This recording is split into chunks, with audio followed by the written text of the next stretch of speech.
E aí galera, tudo bem? Vamos lá para mais uma aula.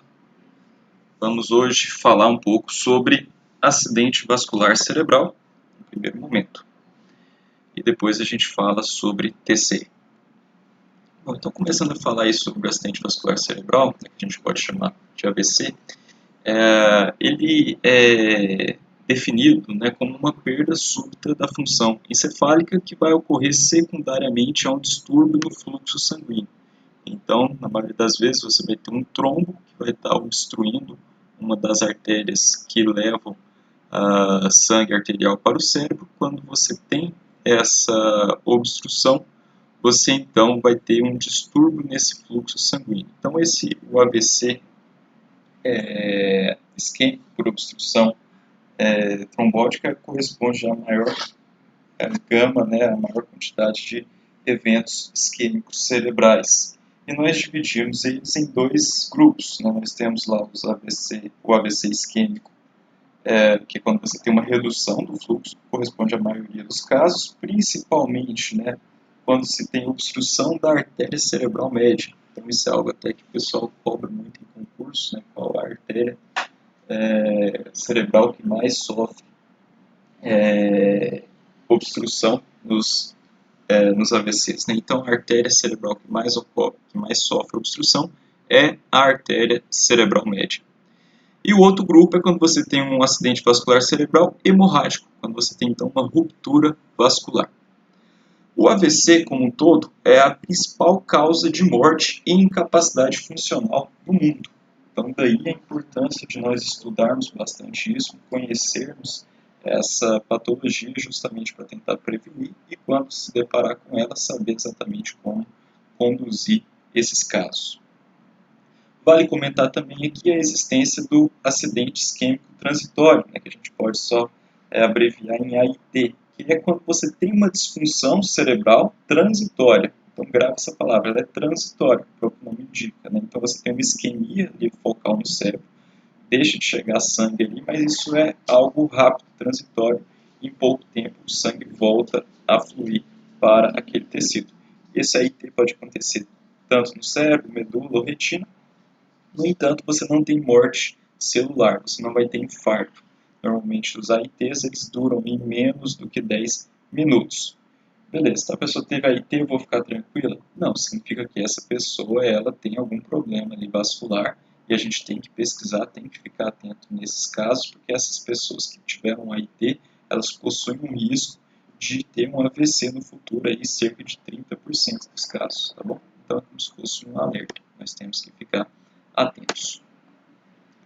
Bom, e um dos principais objetivos de estudar o AVC é justamente saber como você vai se portar diante desses casos, né? Como que você vai abordar esses casos. Então é importante nós conhecermos a clínica, né? Qual é a clínica clássica do paciente que está tendo AVC.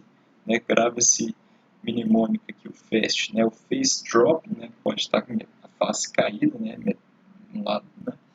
Warm weakness, né, vai ter uma fraqueza no braço, speech difficult, né, dificuldade para falar, e já o time to call emergency, né, você percebeu isso, né, paciente com face caída, fraqueza em um dos braços, ou ambos, né, dificuldade na fala, liga para a emergência quanto antes, né.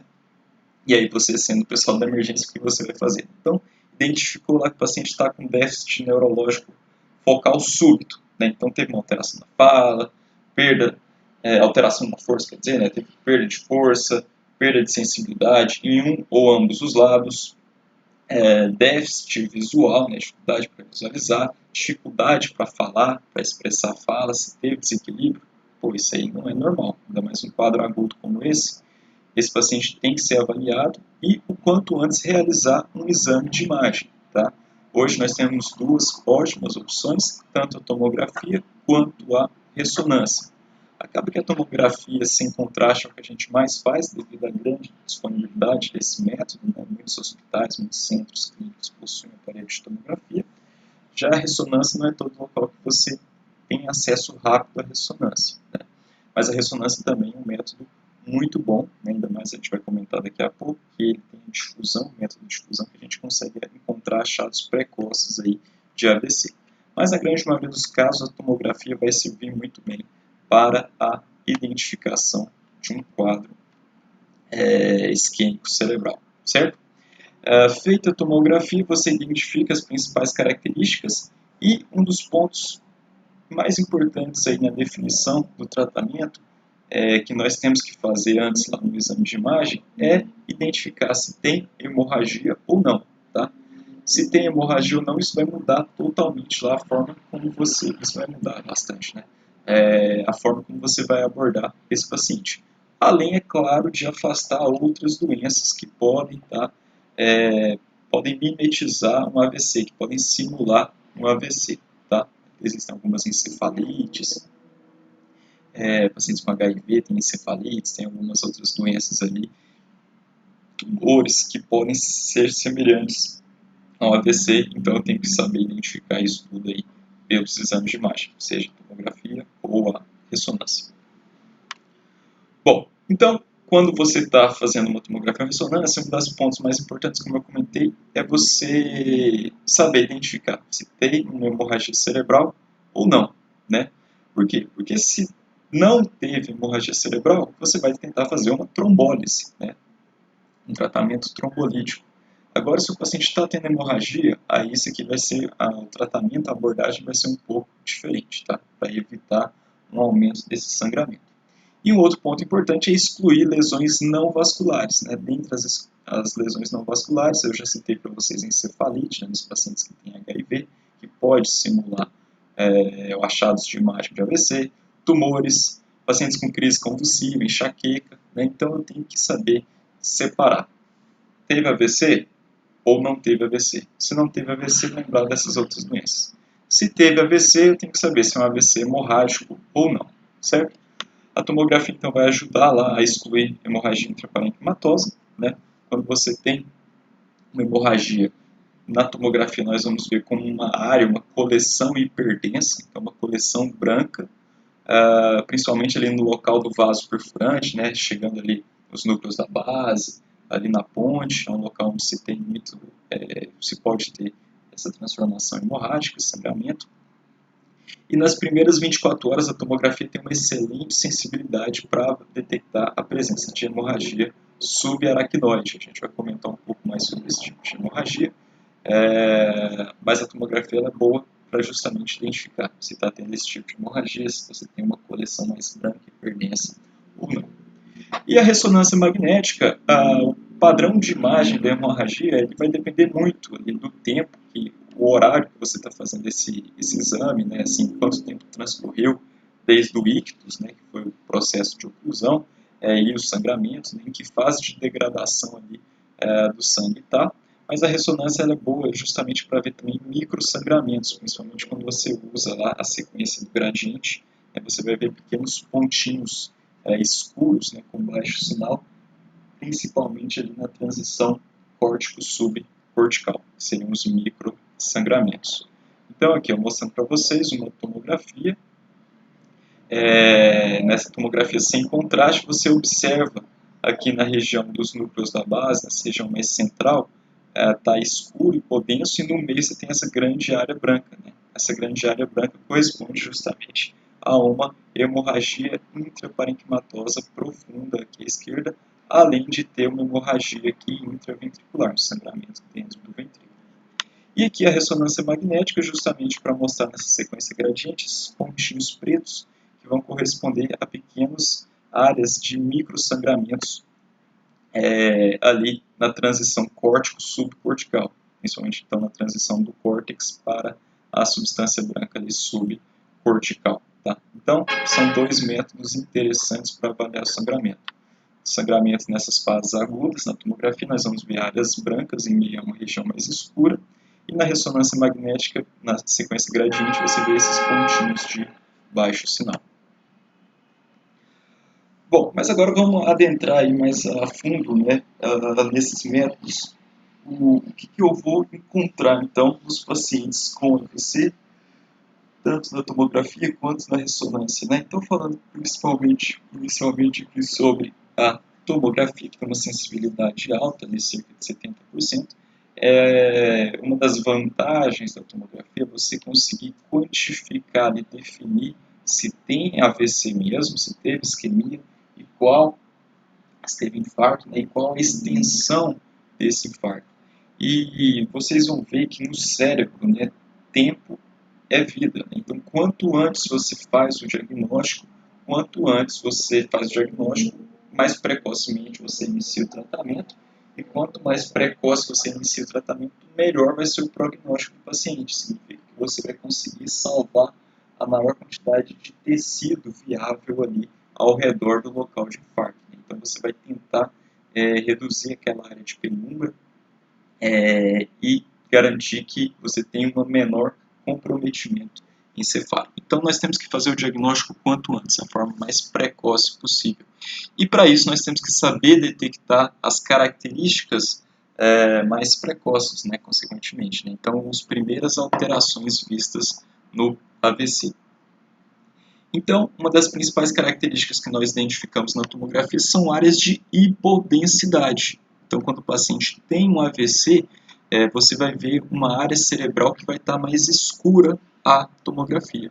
E vai estar mais escura justamente devido a um edema citotóxico. Como que isso acontece? Você tem lá os neurônios, né, as células nervosas, e lá na membrana celular você tem lá aquelas bombas de prótons, né? Bombas de prótons, desculpa, você tem aquelas bombas iônicas, né, de sódio e potássio, né, corrigindo as bombas de sódio e potássio que garantem lá, controlam, né, a passagem de líquido para o meio intra e extracelular. Quando você tem uma isquemia, você deixa de levar nutrientes, deixa de chegar energia para o funcionamento adequado dessas bombas de sódio e potássio, e elas param de funcionar, então você vai ter um acúmulo de líquido ali dentro do citoplasma dessas células. Isso vai levar então a um edema citotóxico, diminui a quantidade de líquido no meio extracelular e aumenta a quantidade de líquido no meio intracelular. Então isso é o famoso edema citotóxico, que pega tanto a substância branca quanto a substância cinzenta. Com isso, então, você vai ter uma perda na diferenciação do córtex, da substância cinzenta e a substância branca. Né? Então, você não consegue, você vai ter uma maior dificuldade em distinguir essas do córtex da substância branca. Além disso, né, você vai ter um edema cerebral, você vai ter um inchaço naquela região. Isso faz com que aqueles sulcos corticais, eles vão ficando mais inchados, eles vão ficando mais apagados. Então você tem um apagamento dos sulcos corticais.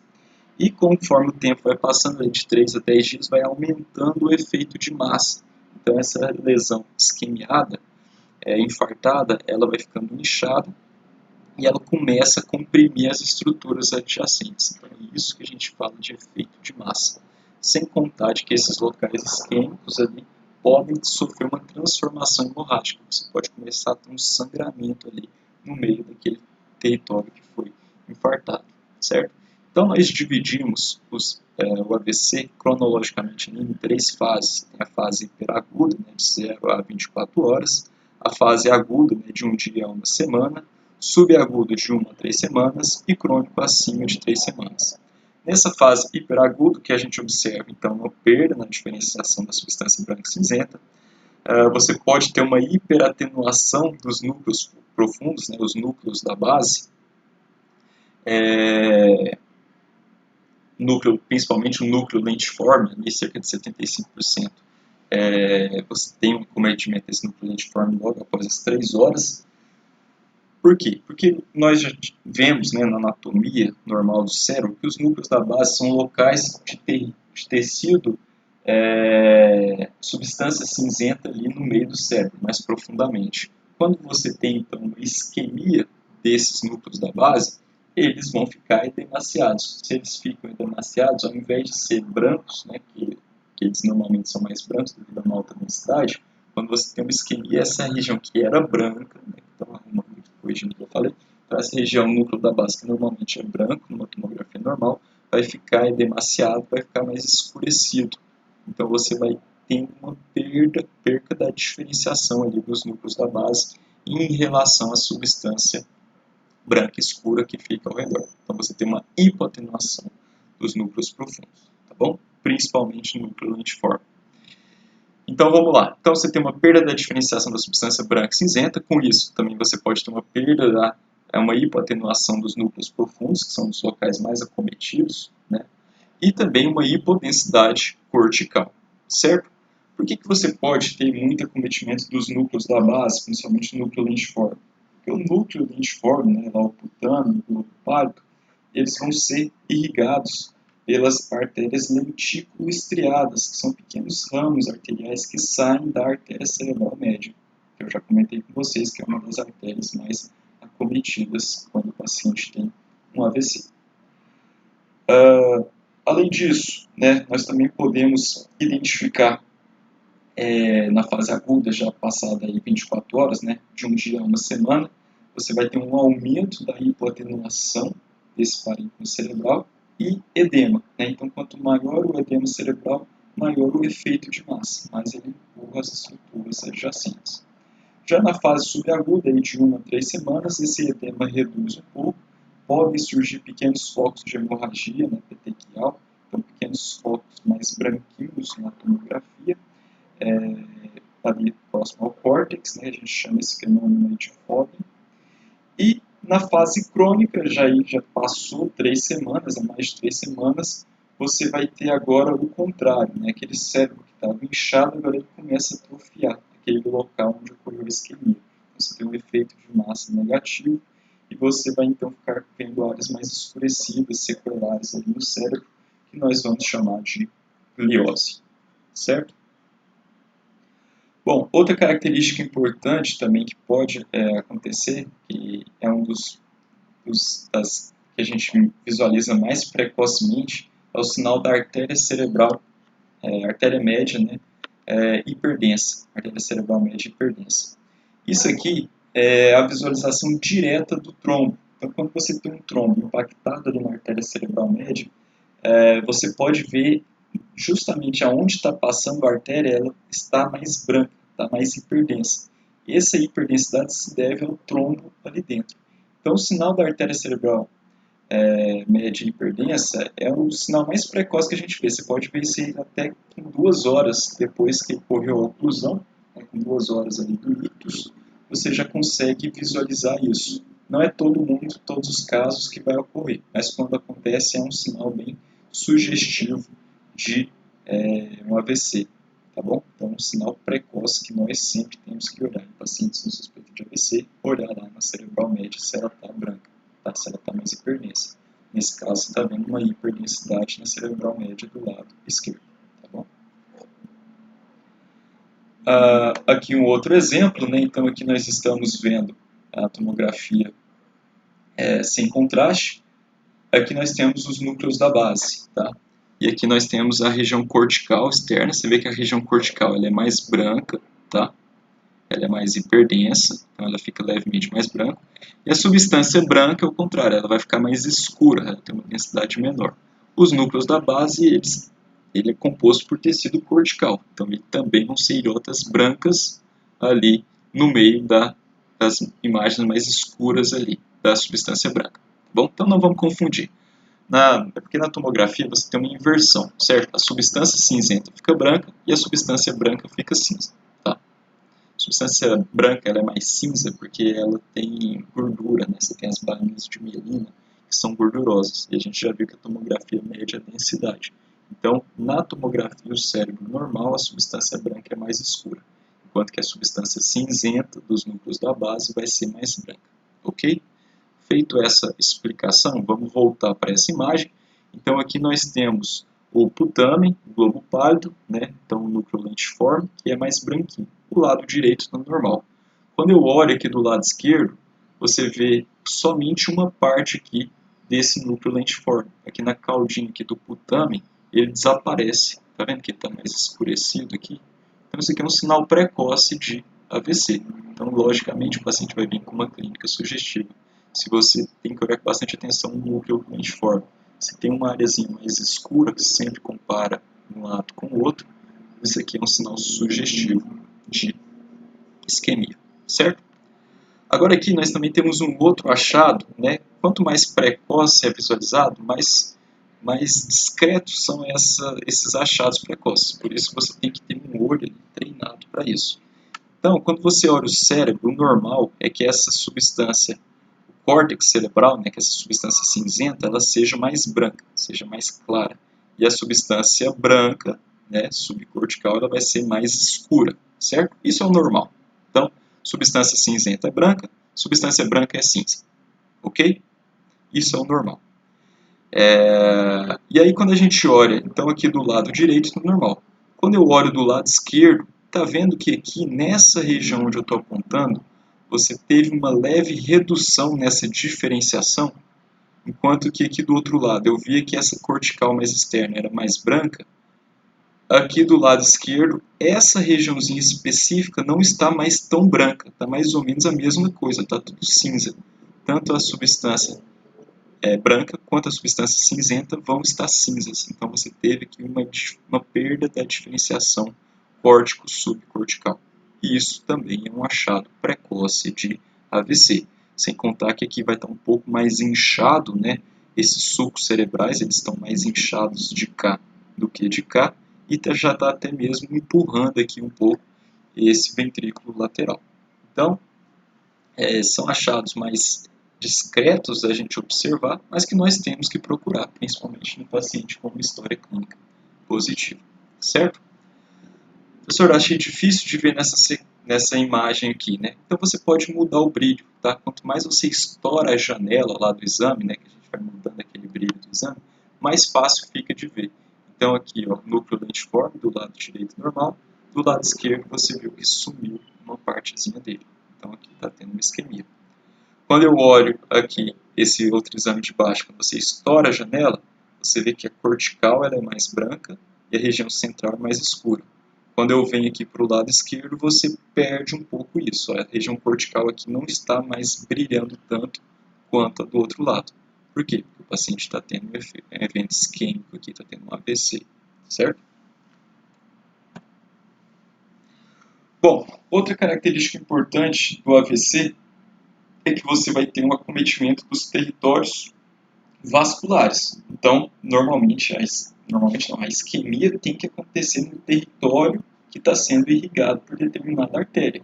Se você tem uma oclusão da artéria cerebral média, vai ser o território irrigado pela artéria cerebral média que vai ser ocluído. Tá? Isso é bom para a gente separar acidentes vasculares de doenças não vasculares, como encefalite, como tumores. Uma encefalite, um tumor, ela pega o cérebro em qualquer lugar, ela não vai respeitar os territórios vasculares. Já os AVCs, os acidentes vasculares, eles têm que respeitar os territórios vasculares. Então, daí a importância de nós voltarmos lá naquela neuroanatomia, né? A gente já discutiu isso, vocês já viram isso no passado, mas é importante a gente relembrar a neuroanatomia, saber exatamente quais locais do cérebro estão irrigados por cada uma das artérias cerebrais. E a artéria cerebral média é a primeira que eu vou falar aqui com vocês, justamente dada a sua importância, por ser a artéria que é mais ocluída e também por ser a artéria que irriga grande parte do nosso cérebro, tá bom? Então a artéria cerebral média, ela irriga principalmente a face da superfície lateral do nosso cérebro, vai pegar lobo frontal, pega lobo parietal e pega grande parte também do lobo temporal, certo? Pega aqui os giros temporais superior, giro temporal médio. Vai pegar também, vai irrigar, a artéria cerebral média também irriga lá o núcleo lentiforme, né, que a gente acabou de comentar, né, então dos núcleos da base, lá, o putâmico, o pálido, vai ser irrigado também pela artéria cerebral média, porque da artéria cerebral média sai aquelas artérias lentículo estriadas que eu tinha comentado com vocês. E em algumas pessoas também a artéria cerebral média pode irrigar a cabeça do núcleo quadrado, né, quando você tem lá, algumas pessoas não, né, quando você tem, né, a artéria recorrente de Elber, né, então isso aqui é uma característica anatômica importante para a gente saber. Então a artéria cerebral média irriga boa parte da superfície lateral do lobo frontal, parietal e temporal, e também os núcleos da base, né, principalmente lá o núcleo lentiforme. Então, olha aqui, uma tomografia, né, sem contraste, você vê uma área hipodensa ali no hemisfério cerebral direito. Você vê que ela está pegando então ali parte do lobo frontal, está pegando aqui o lobo temporal, uma área escurecida, né?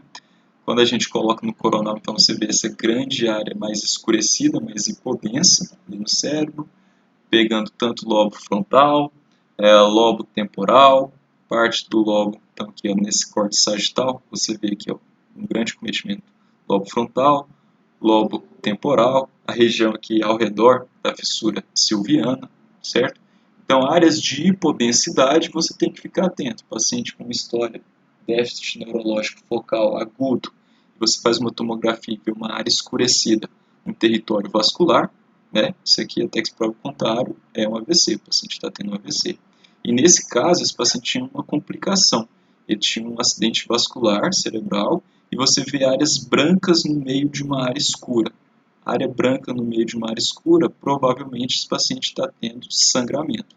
Então ele está tendo um AVC hemorrágico, certo? Então você vê uma grande área escura ali no cérebro e uma área branca no meio. Isso aqui você tem um edema, você tem ali um edema citotóxico que está exercendo um efeito de massa. Reparem que o ventrículo lateral do lado direito ele está sendo empurrado para o meio, certo? Então, um caso grave, um caso importante, você tem que tentar aí resolver isso quanto antes, certo?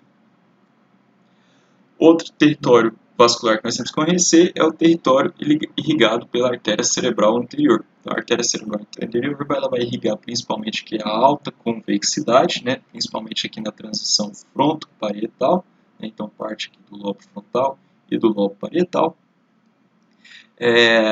Irriga também aqui essa região aqui mais no meio ali, ó, próximo à fissura interhemisférica. Então você está vendo ela irrigando aqui o lobo frontal, lobo parietal mais no meio. Diferente da cerebral média, que irriga mais essa porção lateral, a cerebral anterior vai irrigar essa região mais central aqui ao redor da fissura interhemisférica e também irrigar corpo caloso, né? Vai ter os santos perfurantes que vão estar irrigando o corpo caloso.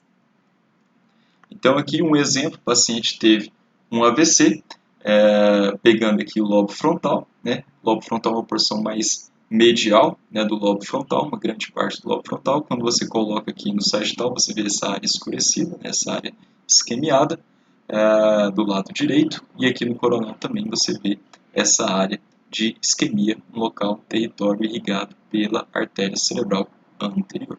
Tá? Ah, professor, você falou da artéria cerebral média, é o mais comum. É o mais comum, mas você também pode ter isquemia da cerebral anterior, da cerebral posterior. Né? E por falar em artéria cerebral posterior, é importante nós sabermos que ela vai irrigar o que principalmente? Ela vai irrigar principalmente o lobo occipital, o lobo temporal aqui, ó, o giro temporal inferior, né? Então pega a parte inferior do lobo temporal e o lobo occipital predominantemente, certo? Então ali o terço póstero-medial interhemisférico, né, no meio, vai estar sendo irrigado pela artéria cerebral posterior e também vai irrigar o hipocampo e o tálamo, certo? Então aqui um exemplo, o paciente teve um AVC, então você vê uma área hipodensa no parênquima cerebral, respeitando o território vascular da cerebral posterior, né? Então pegando lá o lobo occipital, né, essa porção mais medial, então pega o lobo occipital, pode pegar o tálamo também, e aquele terço inferior do lobo temporal, certo? O giro temporal inferior. Aqui no caso nós estamos vendo o lobo occipital bem mais escurecido e com apagamento aqui dos seus sulcos, certo? Quando você tem um apagamento do sulco, na verdade, corrigindo aqui, né, você tem um inchaço ali do giro cerebral e aí ele diminui os sulcos, tá? Então apaga os sulcos, que eu tinha comentado antes com vocês. Bom, e na ressonância magnética? Né? A ressonância magnética também é um excelente método, né? Você consegue identificar o edema, né? Então o edema você vai ver lá com alto sinal em T2. Você vai ver também, né? Você irá ver uma restrição à difusão, né? Difusão, eu acho que eu já comentei com vocês. Você avalia a capacidade de difusão da água no meio extracelular. quando você tem um acidente vascular cerebral, né, eu comentei já que você tem uma perda no funcionamento daquelas bombas de íons lá na membrana celular, então você tem um edema citotóxico, aumenta a quantidade de água dentro do citoplasma, no meio intracelular, e diminui a água no meio extracelular. Se diminui a água no meio extracelular, você vai ter uma restrição à difusão. E isso é o achado mais fácil da gente ver na ressonância magnética nas fases bem precoces, ali na fase hiperaguda, tá bom? Então, a cada fase aí que a gente vai olhando a ressonância, vão ter características diferentes, né? Na fase hiperaguda, até 24 horas, você vai ter uma restrição à difusão, né? Então um alto sinal no DWI, e pode-se ter um alto sinal ali no T2 após 6 horas.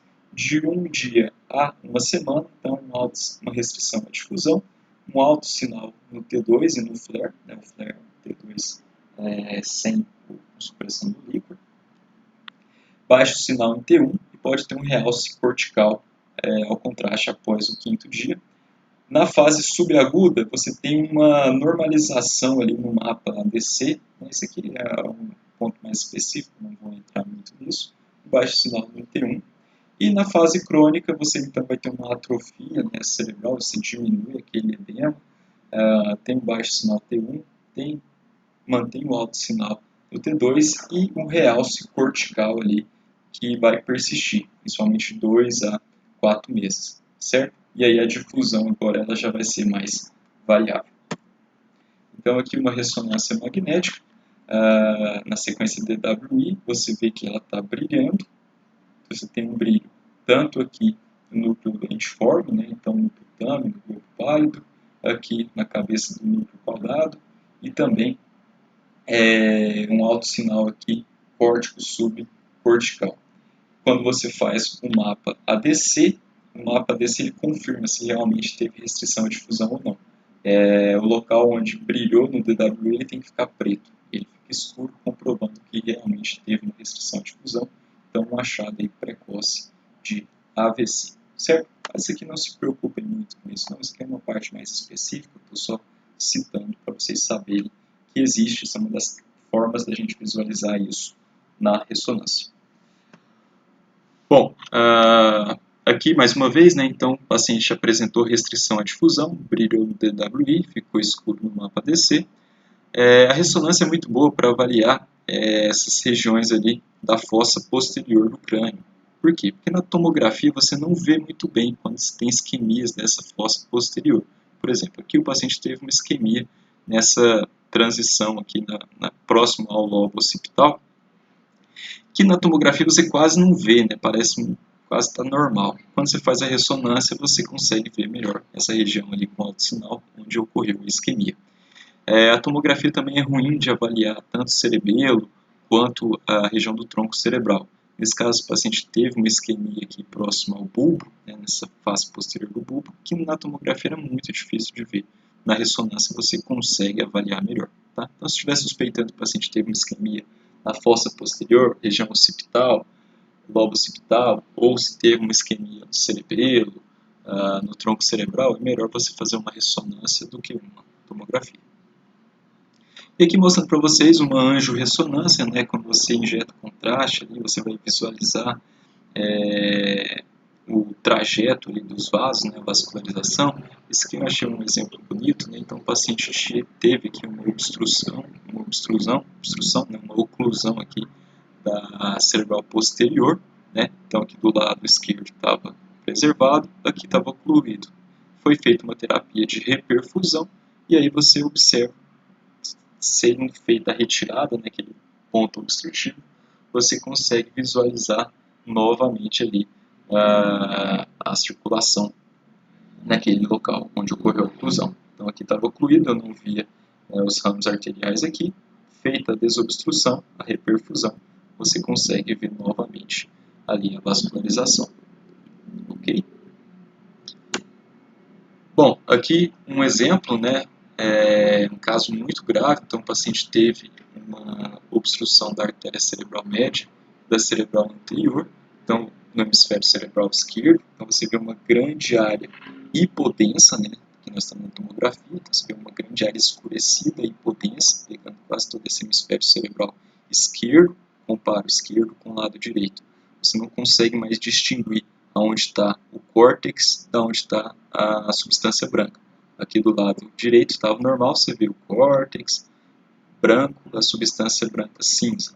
Você consegue ver os giros cerebrais bonitinhos. No local onde teve AVC, você não consegue mais distinguir o córtex cerebral, né? Os giros cerebrais também vão estar todos inchados, então você desaparece os sulcos. Então esses sulcos pretos que eu estou vendo aqui, ó, eles desapareceram no local onde teve AVC. E sem contar que você teve um grande edema, né? Esse grande edema ele vai fazer um efeito de massa. Então aqui você tinha a linha média, você viu que ela foi desviada. Então você teve um grande edema que está fazendo uma herniação, né? Essa herniação então está empurrando esse cérebro para o outro lado ali. E isso é muito grave. Você pode ter oclusão de outros vasos e piorar ainda mais o quadro, certo? Então, um quadro bem extenso que a gente está visualizando aqui. Certo, gente? Então, de AVC é isso, tá? Então, você saber identificar AVC, colher bem a história clínica, déficit neurológico focal, agudo, pede tomografia, eu vou procurar, então, uma área escurecida no cérebro. Você vai perder a diferenciação córtico-subcortical, você vai ter um apagamento dos sulcos, então você não consegue mais ver esses sulcos cerebrais. Pode-se ter, então, um edema, né, e começar a empurrar as estruturas adjacentes, ter um efeito de massa, e você tem que procurar nessa região de hipodensidade, essa região escura, você tem focos brancos. Esses focos brancos indicariam uma hemorragia, que se trataria, então, de um acidente vascular cerebral hemorrágico, tá bom? E sempre ver se esse local acometido está respeitando o território vascular. Bom, então fica aí esses os principais pontos a serem analisados. Bom, agora vamos falar aqui um pouco sobre o traumatismo crânioencefálico. Agora vamos falar sobre o TCE. Então, o TCE, né, o traumatismo crânioencefálico, nós temos que pesquisar isso sempre que o paciente sofreu um politrauma. Tá? Então, o paciente sofreu um acidente grave, bateu a cabeça, a gente tem que avaliar, tem que lembrar de sempre olhar com bastante atenção se teve algum comprometimento cerebral, se teve comprometimento cerebral ou não. Mais da metade das vítimas de trauma, elas morrem devido ao TCE, tá? O traumatismo crânioencefálico. Então, nunca se esqueçam disso, sempre pesquisar se teve lesão crânioencefálica. Acidentes de veículos, né, acidentes de trânsito são os mais comuns, né, a principal causa de TCE no nosso meio. E para eu falar sobre o TCE, nós temos que lembrar da anatomia, né, alguns conceitos anatômicos lá. Então nós temos as meninges, né, que vão estar revestindo o nosso cérebro, né, que vão estar ali protegendo o nosso cérebro. E essas meninges, elas se dividem em 3 camadas. Tem aquela camada mais externa, que é a dura mater. Abaixo da dura mater você vai ter a aracnoide, que é por onde vai estar o líquor nosso, né? E você tem a pia mater. A pia mater é a camada da meninge que vai estar firmemente ali aderida, colada ao parênquima cerebral. Quando você tem então um TCE, você pode ter um sangramento entre essas camadas. Você saber aonde que está esse sangramento vai fazer toda a diferença. Então, a dura mater, essa camada mais externa, ela possui 2 folhetos de tecido conjuntivo denso. Um desses folhetos está firmemente ali aderido ao osso, né, aderido ali ao periósteo, né, da calota craniana, e o outro vai estar junto à aracnoide, certo?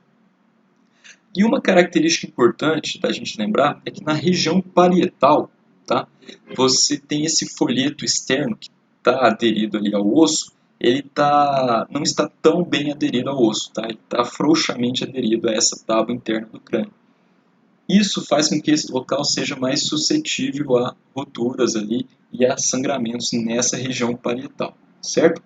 Então, devido a essa frouxidão com que a dura mater está aderida ali na região parietal à tábua interna, você tem uma maior predisposição a ter hematomas extradurais, que eu posso chamar de hematomas subdurais, nessa região parietal, porque ali está passando as artérias meníngeas e eventualmente elas podem se romper, no caso de traumatismo, e levar a um sangramento epidural. Então, os hematomas epidurais ou hematomas extradurais são todos aqueles sangramentos que ocorrem entre a dura mater e o crânio. Então, você tem lá a dura mater, né, aderida ali que estava aderida à calota craniana. Se você tiver um sangramento ali entre a dura mater e a calota craniana, você vai ter então um hematoma extradural, ou que eu posso chamar de hematoma subdural. Bom, então no hematoma extradural você tem ali uma presença de sangue entre a camada dura mater e a calota craniana. E uma característica clínica interessante é que normalmente esses pacientes apresentam o famoso intervalo lúcido. Quando você tem lá um intervalo lúcido, o paciente ele sofreu o acidente, quando ele sofre o acidente, o trauma, bateu a cabeça, ele perde consciência. Passado um pouco de tempo, essa consciência dele volta, né, ele volta a ficar lúcido, mas normalmente isso é seguido ali com muita dor de cabeça, náuseas e vômitos, e aí depois desse volta da lucidez, ele volta a ter uma piora do estado clínico dele e vai perdendo a consciência novamente. Então perde a consciência, volta a ter consciência e depois perde novamente, certo? Esse é o famoso intervalo lúcido. E a causa mais comum dos hematomas epidurais, como eu comentei com vocês, é uma lesão da artéria meninge média, né? Principalmente ali na região parietal, né? Região temporal ou temporoparietal, onde você tem ali uma frouxidão maior dessa camada externa da dura mater, certo? Bom, e o tratamento cirúrgico? Quando é que vai estar preconizado? Você vai buscar o tratamento cirúrgico quando você possui um hematoma com volume alto, né, com volume maior do que 30 ml, se tem uma espessura maior do que 15 milímetros, maior ou igual a 15 milímetros, se tem desvio da linha média maior que 5 milímetros. Por quê? Porque quando você tem um hematoma extradural, esse sangramento aqui e o hematoma cerebral podem empurrar o cérebro para o outro lado. Quando empurra o cérebro para o outro lado, você desvia a linha média. Quando você está tendo essas herniações intracerebrais, existe um grande risco de você ocluir grandes vasos, ocluir artérias que estão passando ali dentro do cérebro e levar a eventos isquêmicos muito graves. Tá? Então, para evitar isso, a gente busca aí fazer o tratamento cirúrgico, drenar esse sangramento, certo? Também você vai buscar o tratamento cirúrgico em pacientes com coma, né? E pacientes com déficit neurológico focal ou anisocoria. Por quê? Justamente por isso, né? O hematoma, esse aumento da pressão cerebral, essa herniação ali dentro, pode ocluir vasos ali dentro. Se você oclui algum vaso cerebral, esse paciente pode ter um evento isquêmico, pode ter um déficit neurológico.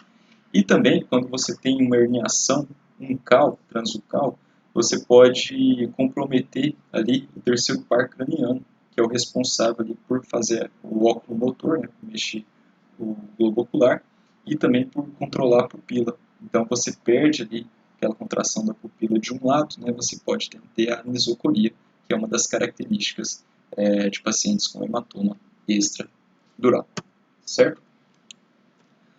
Bom, e na tomografia, como é que eu vou ver então o hematoma epidural? O hematoma epidural é uma coleção extraaxial, então uma coleção que está do lado de fora do cérebro.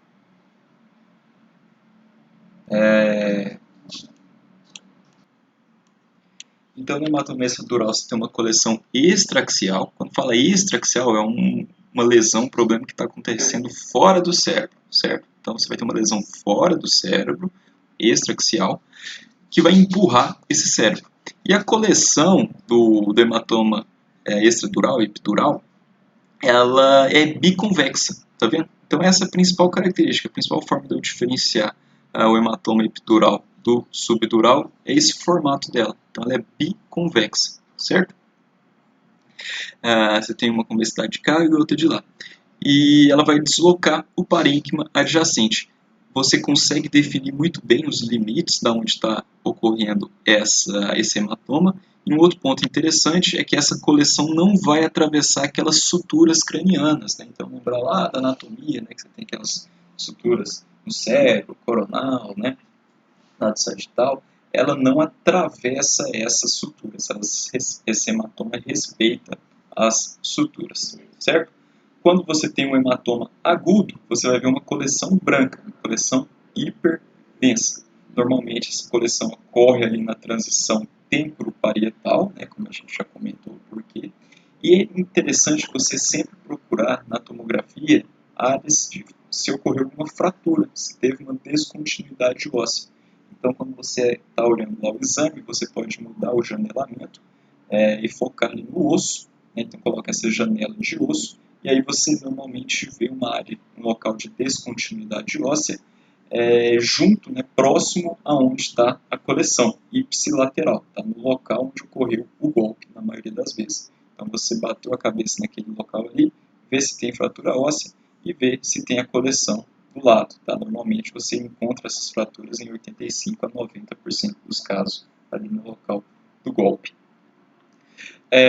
Como eu falei para vocês, no quadro agudo, você tem essa área branca. Tá? Então, o hematoma, o sangue ali acumulado, ele vai ficar branco.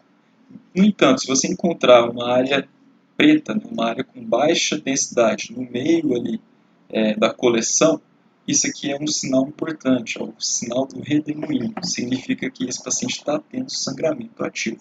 Como assim? Normalmente, quando você vê o hematoma extradural, aquela área branca, corresponde a um local que sangrou, que não está sangrando mais.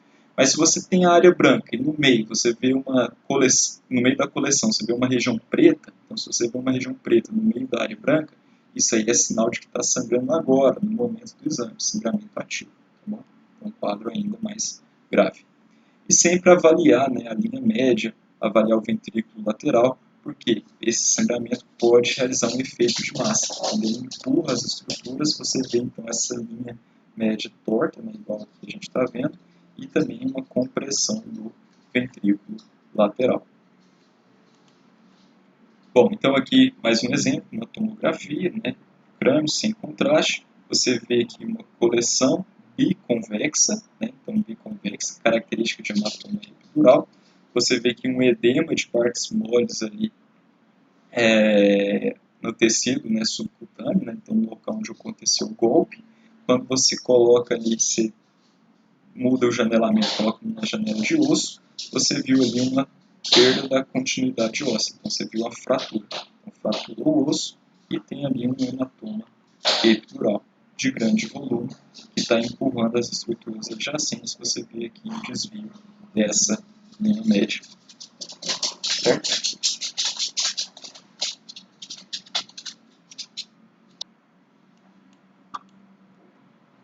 Bom, agora vamos falar um pouquinho sobre hematoma subdural. Então, epidural é o que está ali acima da dura, está entre a dura e a calota craniana.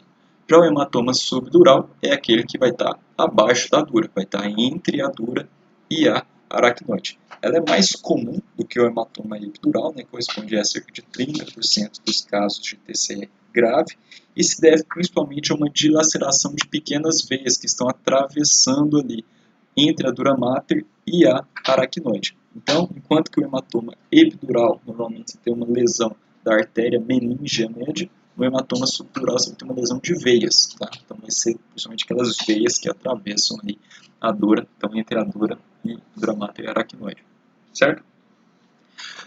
Nós temos três populações de risco, principalmente, né, os idosos, os alcoólatras. Por quê? Porque os alcoólatras eles têm uma atrofia cerebral, né, e isso aumenta o espaço subdural, e aí você vai ter uma distensão maior dessas veias. E as veias elas são mais frágeis do que as artérias, elas são menos elásticas e têm uma parede mais fininha, então elas têm uma maior facilidade de romper. E também naqueles pacientes que utilizam anticoagulantes, certo? Agora imagina, né, a pessoa é idosa, tem muito idoso que usa anticoagulante, ou um idoso alcoólatra que usa anticoagulante. Então, é uma pessoa que tem um risco muito grande, se bater a cabeça, de ter um hematoma subdural. Né? Então, nós temos que ficar atento a essas três populações de risco. Muitas vezes, uma só pessoa está ali com um risco muito mais aumentado do que outras. Então, nós temos que ficar atentos. Normalmente, esse hematoma, ele pode recobrir toda a superfície do hemisfério, tá? Então ela não vai, o hematoma subdural, diferentemente do epidural, não vai respeitar as suturas, aquelas suturas, né, da calota craniana que a gente tinha comentado. A localização predominante é na região frontotemporal parietal, Normalmente esse sangramento ocorre no local do contragolpe, né? Então você bateu de um lado, você tem um contragolpe do outro lado, e é normalmente onde você mais tem o sangramento, mas pode também ter o sangramento no local do golpe. E o comprometimento cerebral muitas vezes ele é mais grave do que o epidural. Por quê? Porque é um sangramento que vai crescendo, né? Tem a lesão do vaso, da veia, e vai babando, esse sangue vai crescendo, vai crescendo. Então muitas vezes você não faz o diagnóstico precoce.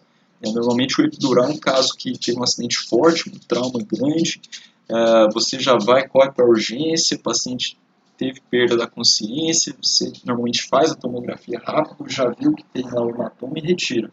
Já o hematoma subdural, como ele é mais insidioso, o paciente pode ter tido acidente, e esse sangramento vai se evoluindo de forma um pouquinho mais arrastada, no momento do diagnóstico já está um sangramento muito grande e que você demorou a intervir, tá? Então, são casos graves, são casos que podem nos enganar, tá? E esse hematoma subdural, ele exerce um efeito de massa significativo, com um grande volume, que aumenta a pressão intracraniana e leva à herniação, né? Principalmente a herniação transtentorial, como eu já comentei com vocês, pode piorar ainda mais o caso, pode levar à isquemia cerebral e à morte, certo? Então, na tomografia, quais são as características de imagem visualizadas no hematoma subdural? O hematoma subdural ele vai ter esse aspecto em crescente, ele parece uma lua, enquanto que no hematoma epidural você tinha uma coleção biconvexa, dessa forma, no hematoma subdural vai ser o contrário, você vai ter uma concavidade, um aspecto em crescente, que é justamente o que nós estamos observando aqui nesse exemplo, né? Então o paciente agora aqui ele está apresentando um aspecto em crescente, um aspecto em lua. Ele fica com a concavidade apontada aqui para o cérebro. Então você forma uma concavidade, não uma convexidade. Então você vai ter uma imagem em crescente que vai acompanhar a curvatura da calota craniana e a cor dessa coleção vai variar conforme o momento que você está fazendo o exame. Tá? No caso de um hematoma subdural agudo, né, são aqueles que têm ali menos de uma semana, você vai ver uma coleção muito branca, uma coleção hiperdensa. Já nos quadros que são subagudos, que você está identificando, avaliando um acidente que aconteceu há mais ou menos já transcorreu, né, uma semana a 3 semanas, essa coleção ela vai ficar mais escurecida, vai ficar isodensa, semelhante ao restante do parênquima cerebral. E já quadros de um TCE crônico, já passou mais de 3 semanas que teve o acidente, essa coleção ela vai ficar mais preta, ela vai ficar hipodensa, certo? Sempre lembrar de buscar se está tendo um novo sangramento. Quando você tem um sangramento novo, né, você vai ver áreas brancas, áreas de ressangramento. Então, nesse quadro aqui, ó, você está vendo uma coleção com aspecto em crescente, um aspecto em meia-lua, branca, extraaxial, empurrando o cérebro. Então, isso aqui é um hematoma subdural agudo, certo? Já nesse outro quadro aqui, você está vendo um hematoma subdural crônico. Você vê que ele está preto, né? Então tem um aspecto em crescente preto. E aí nessa região mais de baixo, você vê que ele está ficando mais branco, tá vendo? Então ele estava aqui mais preto, isodenso, e aqui ficou mais branco. Então você tem um hematoma subdural dos dois lados, então teve sangramento dos dois lados da cabeça, crônico, já passou 3 semanas, só que você tem essa áreazinha aqui ó, que está branca. Isso indica que esse paciente teve um ressangramento. Tá? Então, ele teve um trauma e voltou a sangrar. Olha aqui, esse exemplo ficou até mais bonito da gente ver. Então, você tem aqui uma coleção com aspecto em crescente, meia-lua, que está acompanhando a curvatura da calota craniana, que não está respeitando os sulcos, está pegando toda essa região, branco e escuro. Então, essa região escura indica que ele teve esse hematoma já tem 3 semanas, passou mais de 3 semanas, no entanto, voltou a sangrar. Quando volta a sangrar, fica branco, né? Então, isso aqui é um hematoma subdural crônico reagudizado, certo? Bom, e o objetivo do tratamento? O objetivo de tratar esse paciente, né, de você drenar esse sangramento aí, é justamente para evitar as lesões cerebrais secundárias, né? que se devem principalmente a um edema cerebral, né? Então aquele local lesionado vai inchar, e então incha leva a uma hipertensão intracraniana. Além disso, você pode ter as herniações intracerebrais, né? Então você tem a herniação subfalcina, né? Quando você tem uma herniação na região do cíngulo, uma herniação uncal, transcalvária, quando você teve uma abertura aqui da cauda craniana e hernia o cérebro. Então essas herniações intracerebrais, né? Hérnia significa que uma estrutura está na posição que não deveria.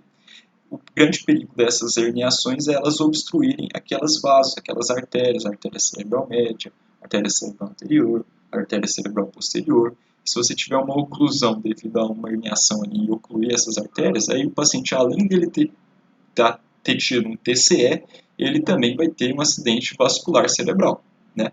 E, em muitos casos, gravíssimo, o paciente pode evoluir a óbito. Então, você vai tentar drenar esse líquido, diminuir a pressão aqui dentro do cérebro, para evitar justamente esses problemas. Então, corrigir ali a hipertensão intracraniana, evitar a hipoxemia, evitar a hipoperfusão, certo? Bom, então nós falamos que as meninges, né, nós temos 3 camadas, né, você tem lá a dura mater, né, próxima ao osso, né, da cauda craniana, abaixo da dura mater você tem a aracnoide, e abaixo da aracnoide tem a pia mater. Você pode ter sangramentos abaixo da aracnoide, né, entre a aracnoide e o cérebro, né, entre a aracnoide e a pia mater. E nesse caso, então, você vai ter uma hemorragia subaracnoide, né. A região abaixo da aracnoide é justamente por onde você tem o líquor, né, aquele líquor branco que a gente vê na ressonância, na sequência T2, é onde o líquor está correndo. E você pode ter sangramentos subaracnoides, pode ser traumáticos ou não traumáticos, e na tomografia o que eu vou ver? Então eu vou ver uma coleção hiperdensa, né, nos quadros agudos, que vai estar ocupando principalmente as cisternas basais, né, ocupando esse espaço subaracnoide. Então isso seria o aspecto típico, né, de uma hemorragia subaracnoide. Então aqui você vê que tem sangue ali livre entre o tronco cerebral, a porção inferior do giro temporal inferior, né, a região do hipocampo ali abaixo deles. Então aquelas cisternas cerebrais elas vão estar cheias de sangue. Se for numa fase mais aguda, você vai ver isso branco, tá? Pode ser tanto nas cisternas basais, como também ali dentro dos sulcos cerebrais, né? Depende de onde que foi o sangramento. E aí você vai ver essa coleção branca nessa região. Certo? Bom, pessoal, então é isso, né? Acho que deu para falar aí bastante sobre AVC e sobre o TCE, né? Então nem preciso falar a importância disso, principalmente para quem vai trabalhar em pronto-socorro, né? Você tem que conhecer esses aspectos de imagem, conhecer essas lesões, que isso vai interferir aí drasticamente na conduta que você vai tomar com esses pacientes. Bom, então é isso. Qualquer dúvida, podem me mandar, estou à disposição. Bons estudos a todos.